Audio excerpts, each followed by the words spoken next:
Now, it is just a matter of hours before Bungoma County goes back to the ballot box to elect their senator in one of the by-elections happening tomorrow. KTN's Ben Kitili is on the ground in Bungoma, from where he now joins us live. Ben, what is the latest from there? Thank you, Nancy. Indeed, it is, as the cliche says, all systems go here in the county of Bungoma ahead of tomorrow's senatorial by-election, which, of course, as we have told you all through the days, is pitting together four candidates. There is David Makali, the independent candidate. There is the immediate former senator, that is, of course, Moses Wetangula of the Court Coalition. And then there is his fierce rival, Musikari Kombo of the New Ford Kenya party. And then, of course, former Bomola member of Parliament, Bifoli Wakoli, who is vying on a Labour Party of Kenya ticket.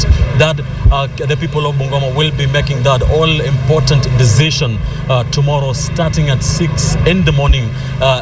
Everything is ready here. Talking to the IEBC officials here, they tell us everything is ready from all the 9 constituencies here in this county of Bungoma. We are coming to you live from Kandui. This is one of the 9 constituencies. There is, of course, Webuye East, Webuye West. There is Kimilili. There is, of course, Bumula.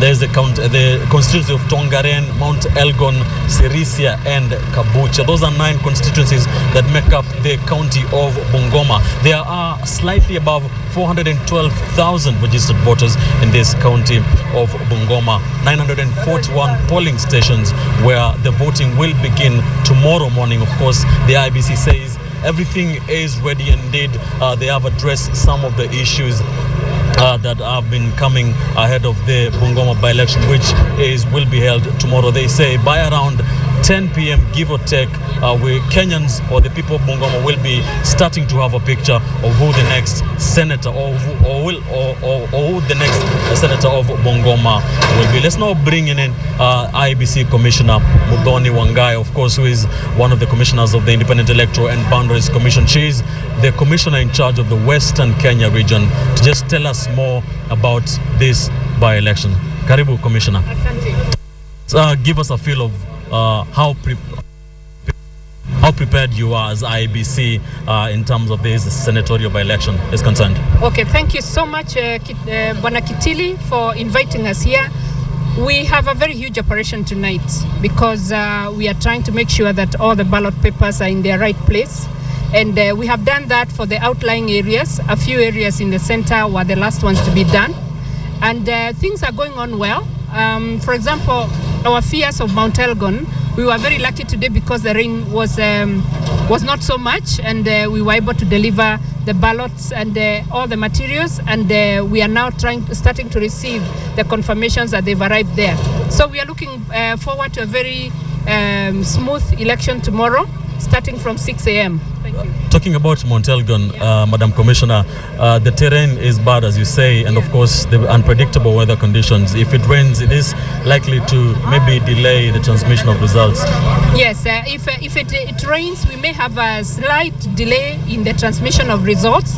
In any case, that's where we have the worst network, 1 or 2 wards where we don't have very good network, but we're working very hard to ensure that we will be able to relay, even though a bit slower than the rest of the country, county. Yeah. We understand that these men and women, of course, who are going to be conducting the elections are going to spend the night there to make sure that things run smoothly tomorrow. That is new. Yes, elections are a tough job. They are going to spend the night at the polling station.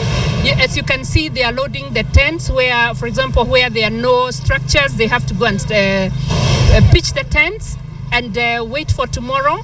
And some of them have been working the last 3 days full time.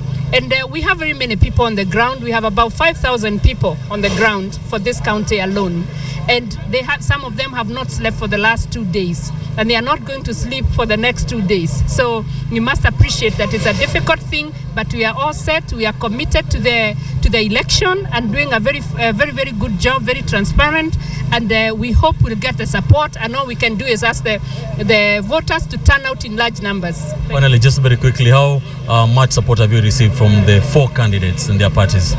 We have received good support from the 4 candidates because, like you have seen, the campaign period has been very, very peaceful. Drama, but no violence, and therefore we really would like to appreciate that. and thank them for carrying out very, very, very peaceful campaigns. We ask them to carry out the next 2 days with the same dignity, and we make sure that we give Bungoma County the kind of senator they want, without violence and with a lot of peace, so that all of them can enjoy the fruits of this election. Thank you. Yeah, thank you. That was, of course, Commissioner of the Independent Electoral and Boundaries Commission, Muthoni Wangai, who is in charge of the Western region. The Bungoma by-election, of course, was effected by that successful petition by Musikari Kombo, and the 4 gentlemen will be battling it out tomorrow, starting at 6, to just see who the next senator of the county of Bungoma is. And it is all systems go. As we have told you, behind me you can see different presiding officers and other election officials just getting materials and they are going to sleep in their polling stations to just make sure there is no delay whatsoever when polling begins tomorrow at 6. We are pitch tent here in the county of Bungoma. We shall be keeping you updated as when things happen throughout during the voting process, and of course the tallying of the votes, and finally the transmission of the results from the Bungoma senatorial by-election. And this is not the only by-election that the Independent Electoral and Boundaries Commission is carrying out tomorrow. Let's now take you to Bomachoge Borabu, where of course our very own Fred Mulo has been following things and now tells us about what is happening in the constituency by-election in the constituency of Bomachoge Borabu. The IEBC was putting final touches to its systems ahead of Thursday's elections, which will see almost 40,000 voters troop to the polling booths to choose their representative. And tomorrow morning, 6 o'clock, everything will start. The total number of people who are going to vote here are 38,735. So we expect to transmit all those electronically through our system, and the results should start coming in by around 6:30 or so. So far, 7 candidates are gunning for the post, and any winner other than Joel Onyancha will have to work with the CDF board that they did not choose for the next 3 years. The largest polling station with 3 streams is Kenyanya polling station, with a total of 1,644 registered voters. The smallest is a station, Etono, with 104 registered voters.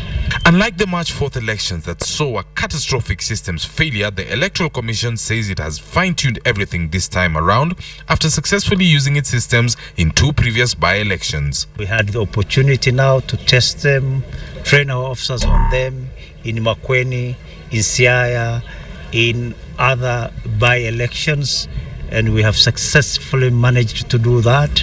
In Makueni, you remember by 8 o'clock all the results were there.